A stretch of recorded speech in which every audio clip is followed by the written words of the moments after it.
Hi, I'm Dr. Amanda Daly from the Department of Business, Strategy and Innovation. Today I'm going to talk to you about the changing relationships with workplaces. So over the last 20 years, there's been a growth in the flexible workplace arrangements such as telecommuting.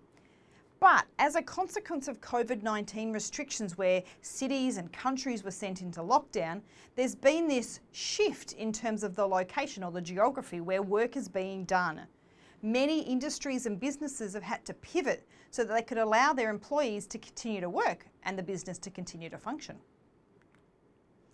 By the end of this topic, you should be able to explain this concept of virtual first approach in business. You'll also be able to discuss the opportunities and challenges of working from home and outline the impacts of working from home on other areas such as the community, cities, transport and housing. So, working from home, or WFH, you might have seen that acronym being used. There's many different terms to describe working from home: telecommuting, remote working, but at the core it means not working in the office. In 2008, only 1% of employees worked from home. But during COVID, we saw an almost doubling of the number of employees working from home. In New South Wales and Victoria, this was up to 45–50%. In Queensland, it was at 27%. Not surprisingly, there were more people who were working from home in metropolitan cities than in the regional towns. But we also can see that there are differences across industries and job roles.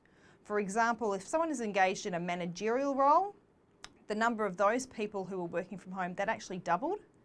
And for administrative and clerical roles, that tripled. You can see here on the slide that 3 in 4 employees believe that employers will continue supporting working from home. And 78% of employees actually want to continue working from home, ideally 2 to 3 days a week, and we'll explore a bit more about why that would be. So, this idea of virtual first, if we look at this image here, we've got asynchronous time and synchronous location or asynchronous location. So, if we're not able to meet in the traditional mode of being in the same place at the same time, because of that, we have to look at opportunities to still connect and communicate at the same time, but not the same place. So that's through things like webinars using Microsoft Teams or Zoom, or we can connect at the same, at any time and at any place. So it's done asynchronously, not at the same time, through things such as chats or Microsoft Teams. So this is the idea of virtual first, that first of all we're now thinking about how can we connect in that virtual space rather than meeting in the same place. Many companies continue to identify this as a better way to have greater connection because perhaps some staff couldn't travel before with different restrictions, with meeting times, getting across town even, of different organisational sites. And if managed well, this approach can reduce the time and costs related to meetings. Now, we don't have to necessarily hire a location that might allow people to meet. If you've got an office with, or an organisation with multiple offices across Australia, trying to get everyone in the same place at the same time is quite costly. You've got to pay for the transport, perhaps even accommodation depending where the people are coming from. You might have to hire a venue. But by connecting virtually first, it can all be done together. So what are the benefits of working from home? Some research from the University of Sydney Business School found that the #1 benefit cited by people is the lack of commuting now. The fact that they don't have to commute, they don't have to sit in the traffic, the cost associated with that, so they can have financial savings, and the time associated with that. They get that time back that they previously would have been commuting. Flexibility of working hours is also seen as a benefit from working from home. And I think this can really suit the challenges that families have in being able to juggle children and work. So for some employees, they were able to perhaps work early while the children were still asleep, get the children to school, work while they're at school, children come home, they can work again from home at night time.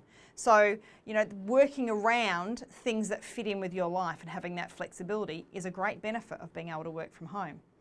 And what the research has shown is that generally productivity has remained the same. So it doesn't it's shown that people don't have to be in the office to be productive. This same research, though, also identified some challenges. So from the employer's perspective, the challenge is around monitoring the work. They need to know, what are the employees doing? So, some employees may not be doing what they're supposed to or being as productive. So, there's an opportunity here for organisations to identify approaches in terms of surveillance, keystrokes, watching what they're doing. So that also relates to who can work at home and what information is available to be accessed off-site. Another issue is the workplace health and safety. So in a previous topic, we've talked about the fact that an employer is responsible for making sure that their employee is safe from any risk or harm. That can be a bit harder when you're trying to keep your employees safe in their own homes and there's less control around that.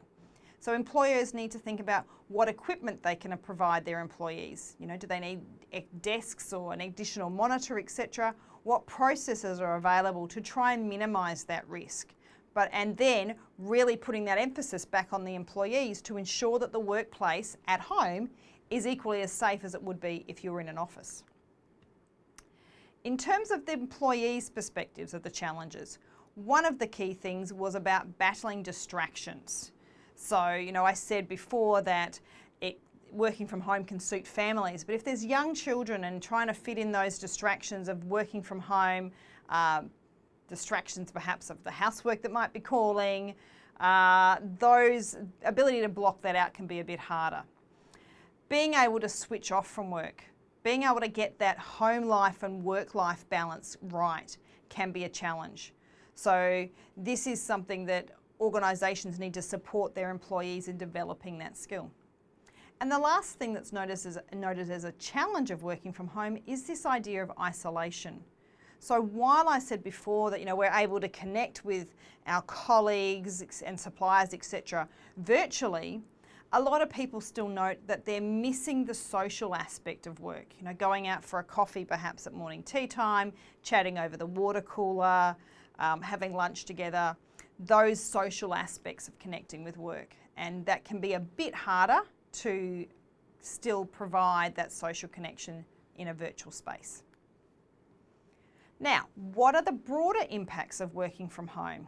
We have seen people who would traditionally be, perhaps in cities, working in office blocks, now working at home.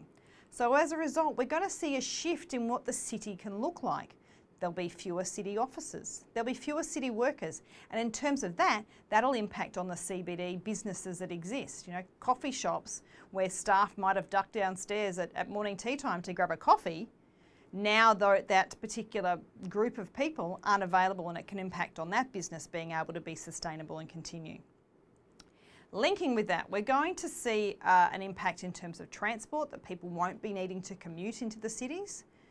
Instead, we're seeing a growth of this idea of a 20-minute community, so that everything you need to live, work, etc. is within about a 20-minute radius of where your house is.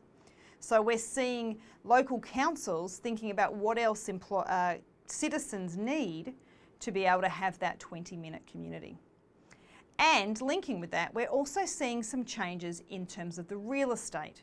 So one of the consequences of the COVID-19 lockdowns, where people were suddenly finding that they're working from home, is that the number one thing that people were looking for in terms of buying a house was that it had a study or a spare bedroom, could then be turned into a study.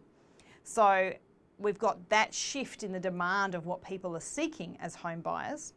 But we're also seeing this greater push in terms of ensuring that our workplace at home is going to be built from sustainable designs, in terms of sustainable materials that are being used, so that we're thinking about really making that workplace at home a workplace and the impact that that will have on the environment.